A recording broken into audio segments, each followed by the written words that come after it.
From WDWNT, the worldwide leader in Disney Parks news, this is ParksCenter.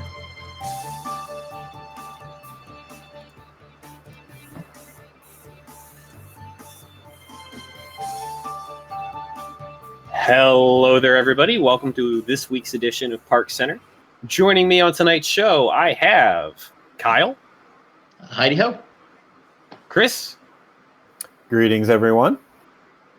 Peter. It's really not so scary. That was different. And Ron. Aloha. Well, Tyler's been stealing my CVACO, so now I had to mix it up. Thanks, Tyler. It feels dirty to have you on and have you not say CVACO. I know. I feel like, all right, we got to redo the whole intro. No, I'm just kidding. We're good. CVACO! There we go. All right, moving into our first topic of the night, and it's going to be a long one, folks. We're just going to be sitting here for about 5 minutes chatting about Food and Wine Festival. So let me just quickly plug the fact that if you haven't been yet and you are planning on going, I highly recommend that you go to wdwnt.wine. Yes, that's right, .wine. This is not a gag. We have a website up there with all the details about all the booths, reviews, our PDF of the event, with a ton of detail in it, all available for you for free. I highly recommend you go check this out if you haven't seen it yet. Even if you're not at the festival yet, just browsing through it is honestly pretty great. For those of you who remember WDWNT, the magazine, this is kind of in that same vein. So throwing it back to everybody here. Who's been to Food and Wine? What'd you love? What'd you hate? What'd you try? Have at it. I really liked a lot of what I tried this time around. Flavors from Fire is still the best booth, even with a lot of the returning items just being amazing. I'm trying to think of what was really good that was new. The Smokehouse Burger and the Guinness Shake are two of those standout items for me. I actually was really impressed with, I guess, what are we at, like 35, 34 booths now? Just the amount of offerings that they now have, all even bleeding into Future World. It just seems like every year they kind of make it just a smidge bigger, but over time you start to notice just how grand this is and the amount of hype that builds up around this, just from people around here on the internet that, you know, are very excited and looking forward to the new things that get brought here. And there's a fair amount of new stuff here. Food and Wine is my favorite. It was such a tease because I was there on the 29th and Food and Wine started on the 30th. So I was in Epcot. It was my birthday on the 29th. So I was going around trying to see if they would give me a taste of anything. It was just exciting to see the signage back up. They were doing the cast member previews and kind of tasting it themselves and doing a cold walkthrough that day. And I'll be back there in 12 days. So I'm very excited for Food and Wine. It's the best. Eat to the beat. I know it's an overhyped festival and all the other festivals really are like coming into their own, especially Festival of the Arts, one of my favorite. But it's Food and Wine. Nothing beats Epcot Food and Wine. Everybody in the world wants to be at Epcot Food and Wine. It's exciting. Totally agree, Pete. I am always impressed at how they can continue to bring in new things that are creative enough and different enough, and then have a variety of the old stuff that you love from before. That's difficult to do. People's tastes changing. People get bored. They still seem to manage to have a combination that works. Yeah, and I like that they do the new interactive things. I mean, there's things even if you go to Food and Wine that you can't do even if you were there for a week straight. I mean, with all the little in the festival center, they have all the demos and classes. Over in the land, you can do the sushi. You know, we talked about it when we were previewing Food and Wine, the candy sushi. They're just so much fun. And then the Eat to the Beat concert series, you know, for better or for worse, is just a great break in the day to go see somebody you love listening to 1 or 2 decades ago. I love Food and Wine.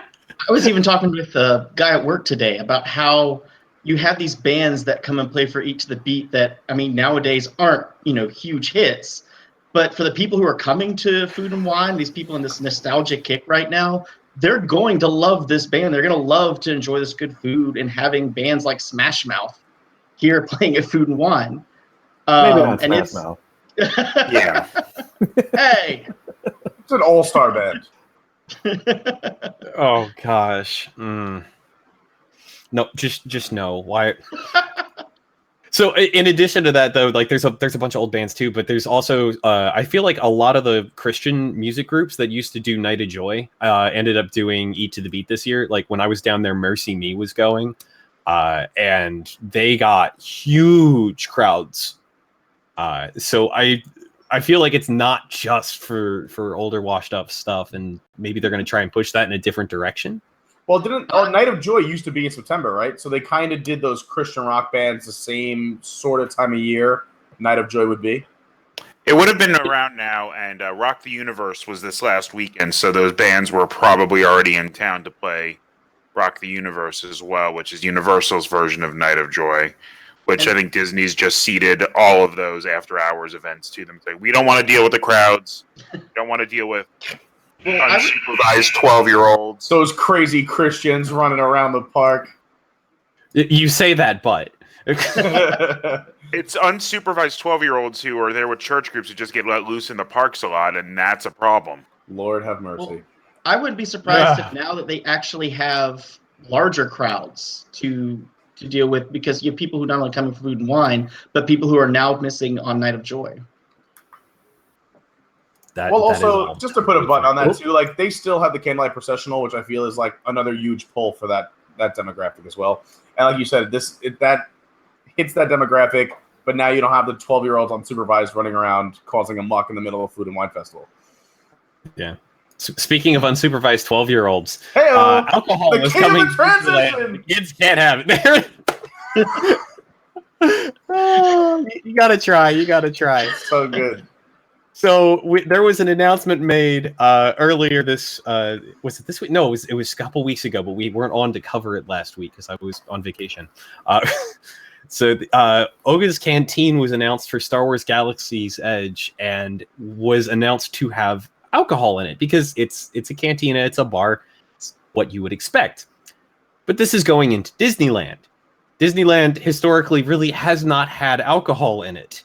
So this is kind of, is this a dangerous precedent or is this just actually really good theming? And I'm going to kind of toss this one over to Chris first because I think he has some qualifications for why he might want to talk about this.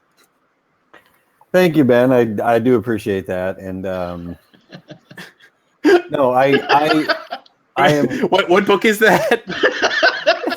Well, funny you should ask. That happens to be the unofficial Disneyland drinking companion available on Amazon. Who wrote that? In which I make lengthy and regular claims on supporting Disney's not bringing alcohol into Disneyland, and now I am absolutely on board that they can bring alcohol into Disneyland. And I don't think that's hypocrisy. It's just I guess I just support most of their decisions. They know what they're doing. They're not. It's not going to be a tailgate area. It's going to be expensive. You don't get drunk unless you're part of a drinking club who's drinking around the world at Epcot. And even then, you are in a strict minority. And there's, even with the drinking clubs, there's so few incidents. And so every feeling I had about not wanting alcohol in Disneyland, I'm over it. I love the theming. I love the creativity. They're gonna make interesting color drinks like out in Pandora. It's, again, they know what they're doing. It'll be done well. People are going to drink. Some people are going to get drunk. I haven't had an experience that was lessened at a Disney park because of alcohol.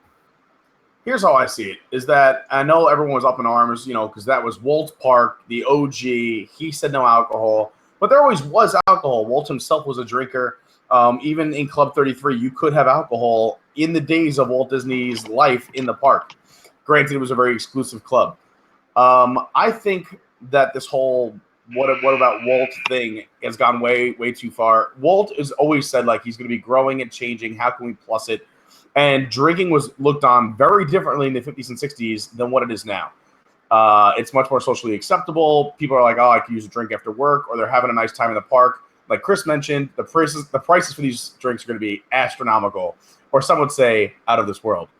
But I think it's going to be a lot of fun. I'm excited for them. It was time. They're going to do it, like he said, they're going to do it the right way. And, all the people who are up in arms about what would Walt do, I think the times they are changing, and they have over the last 3 or 4 decades. I know we're over time, so I'll just throw it to someone else. Pete, you're losing points next time you're on Hub. That pun was terrible. Oh, no. I love puns. We've had it on the East Coast in the Magic Kingdom for 5 or 6 years now, and I've never heard of anybody complaining about problems like we see at Epcot. I mean, we've had it at the studios and Animal Kingdom for decades, and nobody complains like they do at Epcot, just because it became a cultural thing at Epcot and not anywhere else. And it wasn't hard to get a drink. You walk outside 5 feet, go to a bar, and get back into Disneyland. It's easier to get to, the bars from Tomorrowland that already exist, and it's going to be the Galaxy's Edge. So I don't really see what the big problem is going to be here. Did anyone go before we go much more overtime? I got to kind of cut this off. Sorry about that, folks. We're on a schedule tonight. Moving into our discussion of the V.I.Passholder events.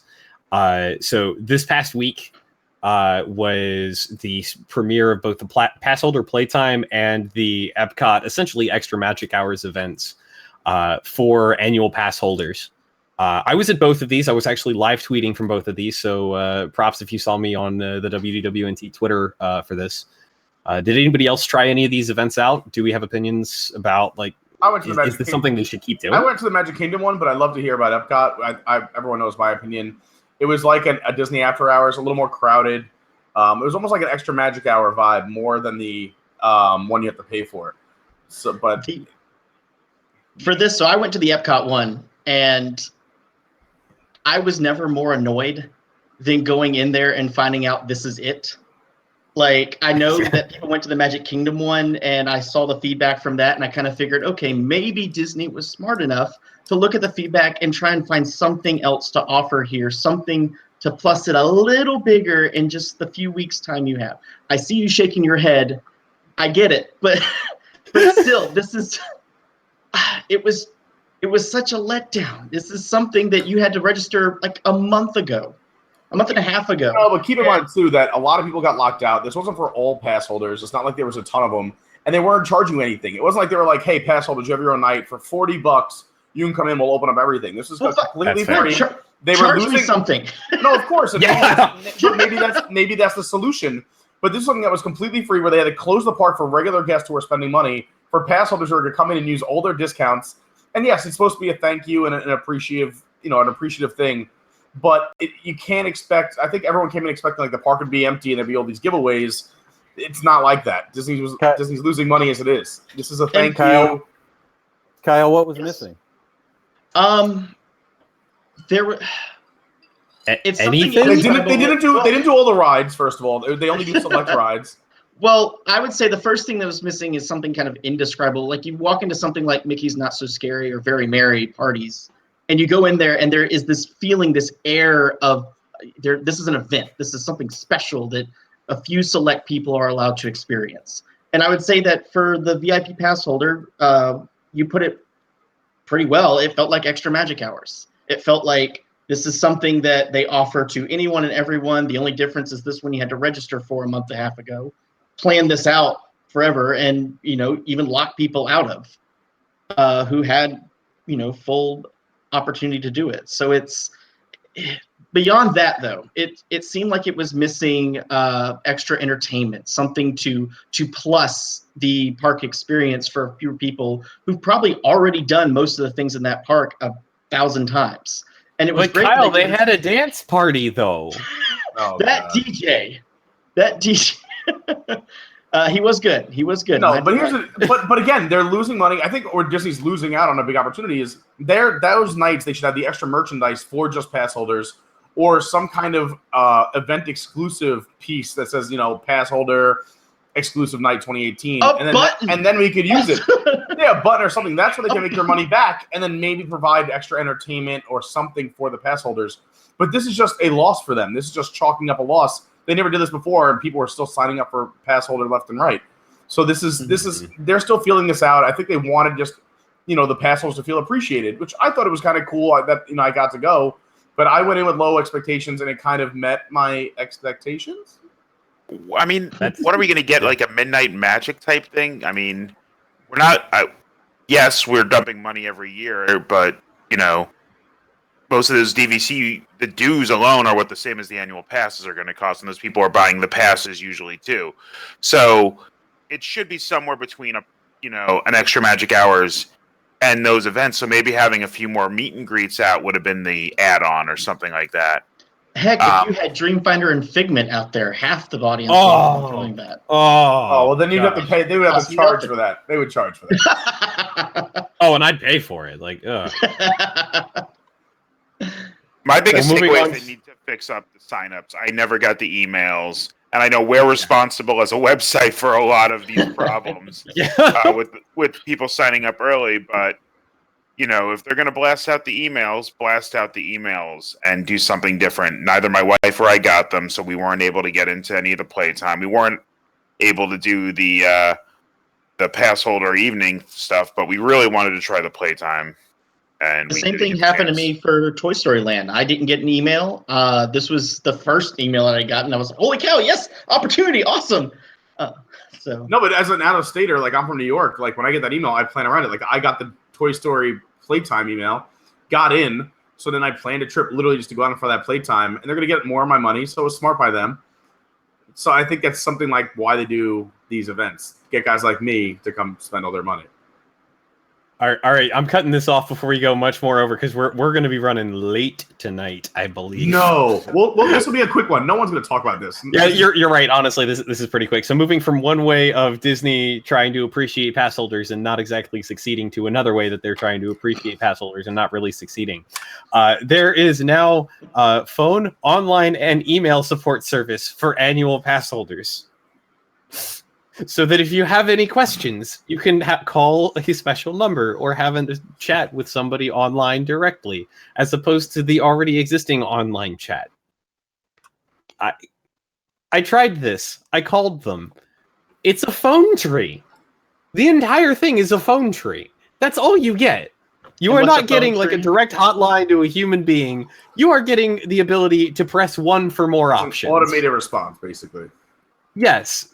That is so frustrating. They shouldn't have even done it. That's what I said. Which pass holder is calling for a machine?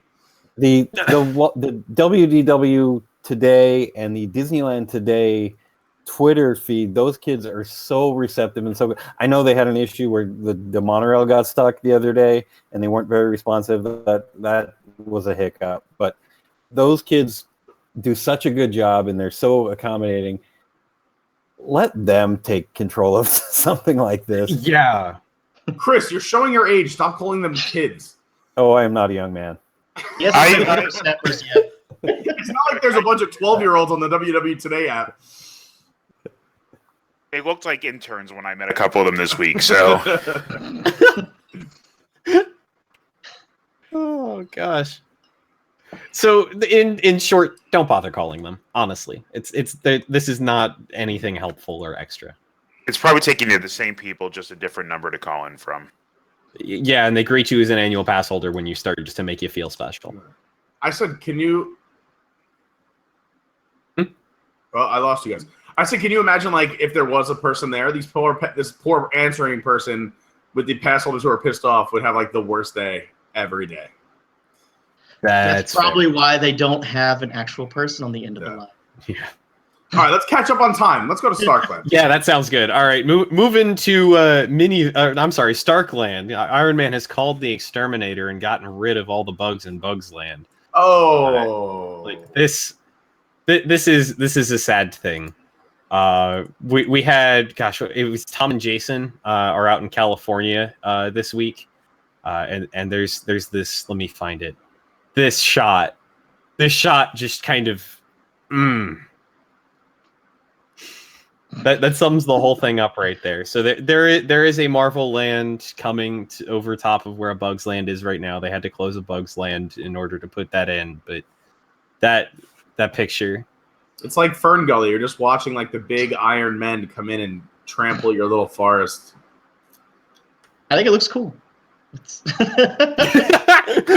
I'm excited for this. I only went to Disneyland in December. I thought it was a cute little land. Obviously, like it would be better if I had children or my nieces or nephews were there, but there wasn't really a lot that was going to excite me.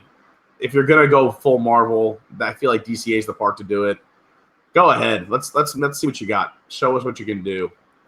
So that's my take, but I'm not a West Coaster. I'm an East Coaster. All right then.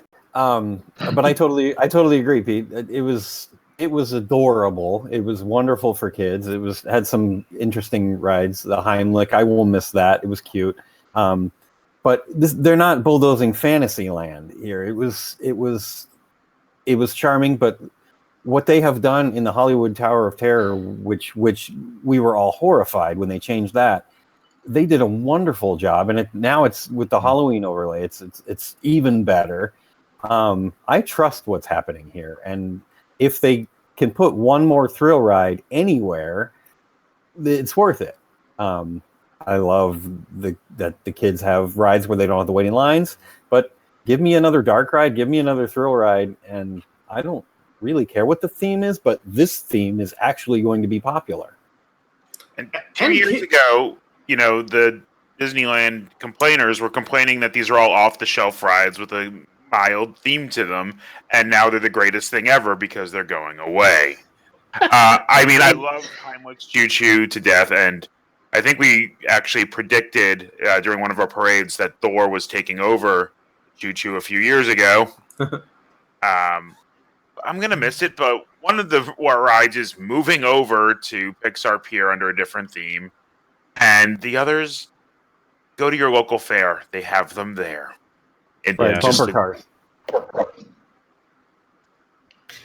So what you're like, No, I was gonna say it's not like the kids don't like Marvel either. Like a lot of my young nieces and nephews, Marvel is the big thing. It is the thing right now. So it's not like, granted these are for very, very young children, but those kids aren't going on rides anyway. Like you said, go to the fair. They prefer the meet and greets over anything. Go do a meet and greet. But I feel like as soon as the kids are like 5, 6, 7, they're into Marvel now anyway. Yeah, that's fair.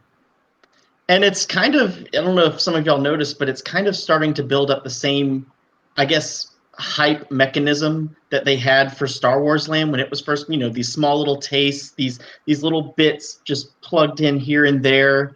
And even this right here, there's something really elegant about having the Stark Industries logo over the construction wall. Just that extra layer put into a construction wall to make it special, to make it something in particular. To make it elegant. Somebody online said blasphemy, and Ron, you're right. We are sad because it's going away. There were never lines for those attractions, and I know that's not the measure of whether you should keep something. Well, maybe it is for the people counting the receipts, but it's progress. Don't be afraid of change. It's Disney. You'll love it. That's a great note to end on. I love that.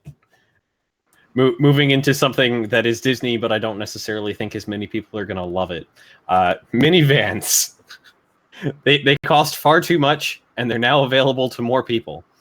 So previously, the airport trip for minivans was only available going to the airport, and it was only available for deluxe resort guests.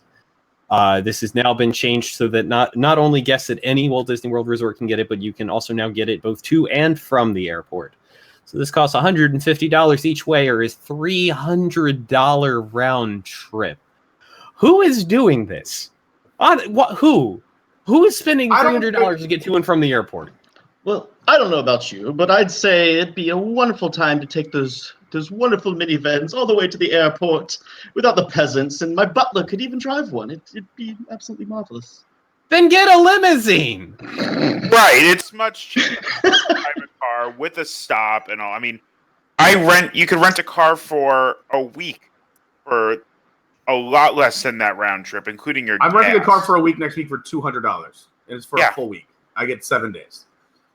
So that's literally insane. I think the only people who are doing it, I think, are obviously going to be those top-end customers who just want to stay in the Disney theme.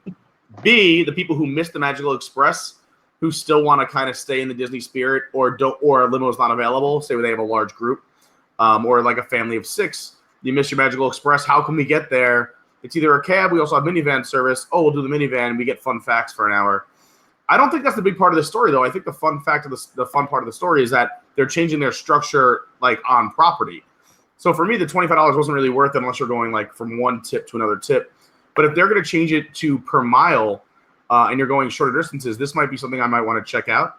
And also, it might make it more affordable. Again, I tell people when I help them plan their Disney vacations, I'm like, hey, the minivan's good if you have kids because the car seats are included. And if you're going long distances, it's convenient. You get dropped off right in front of the Magic Kingdom, the whole 9. But I'm curious to see what kind of, with the pricing change with the per mile, the difference in pricing. Will it be cheaper than the 25 or the original 20 that we saw? I just think it's weird that you can basically pay to go to the airport more money than it would cost to just go to the Magic Kingdom for an extra day. That is a good point.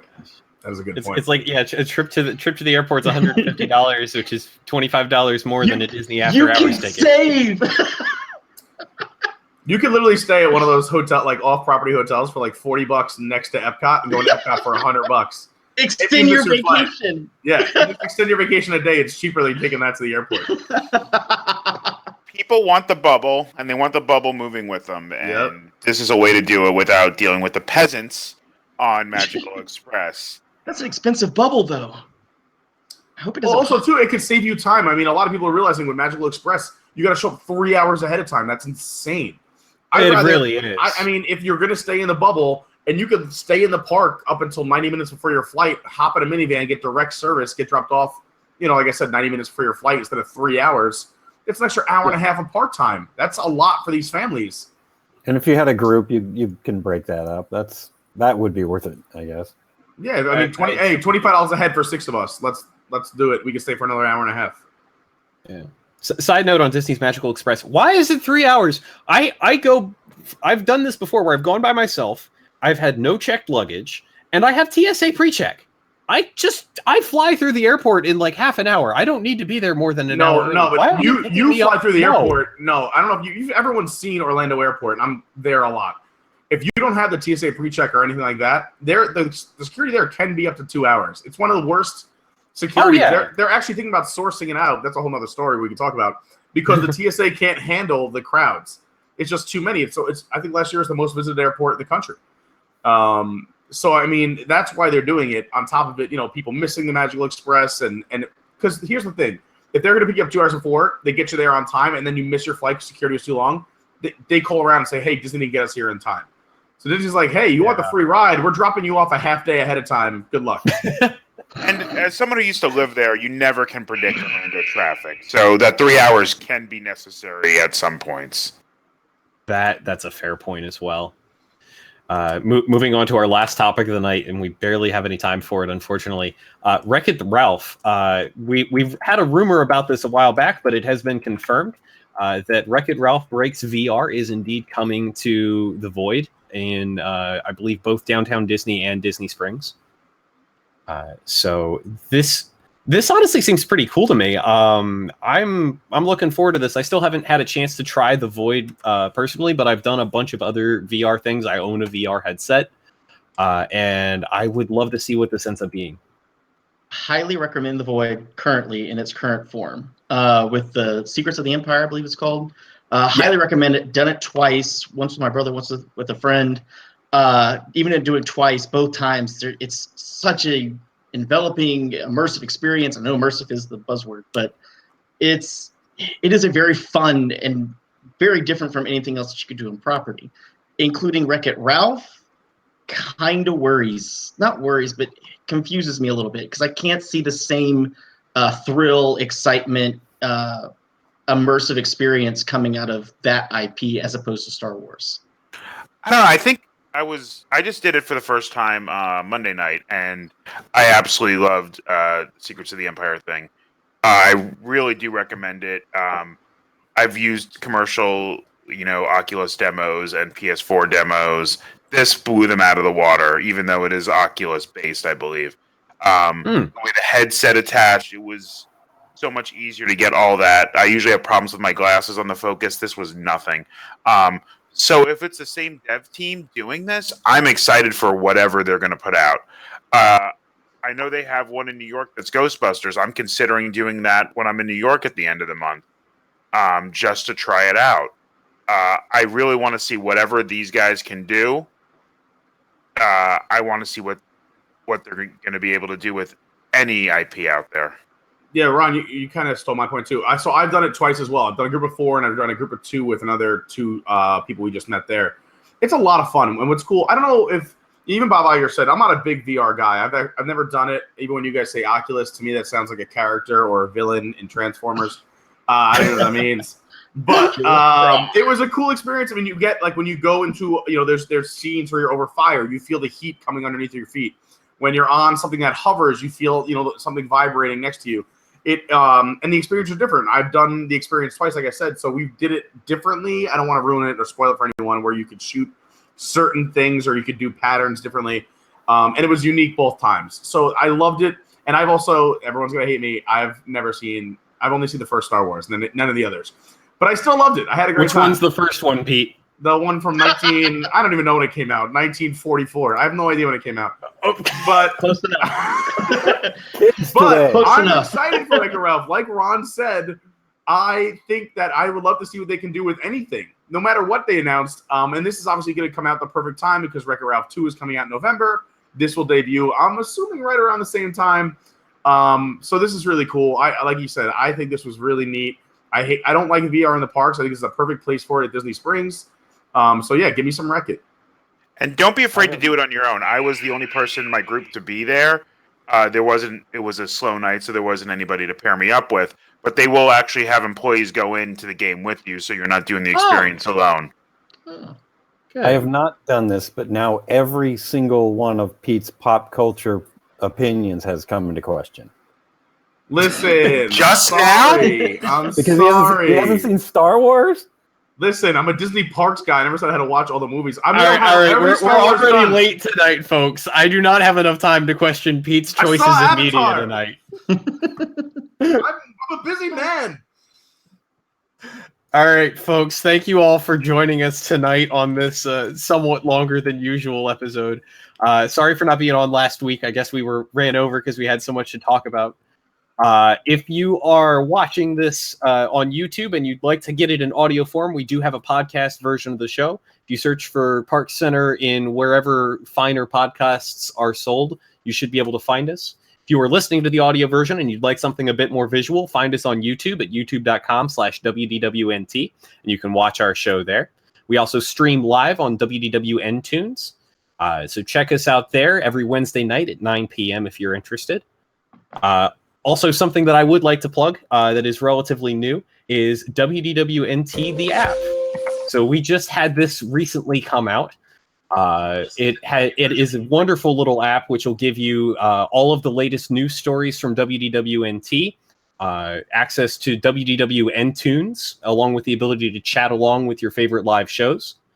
And access to WDWNT Now, which is our essentially My Disney Experience kind of replacement app. It gives you much faster access to things like park wait times, menus in the parks, and all sorts of other wonderful details. It's available for both Android and iOS. I highly recommend you go check it out. With all that being said, if you are watching this live, Around the Hub is coming up next, so stay tuned for that. Otherwise, thank you for joining us, and we will see you again next week. Sivaco, I love you, America.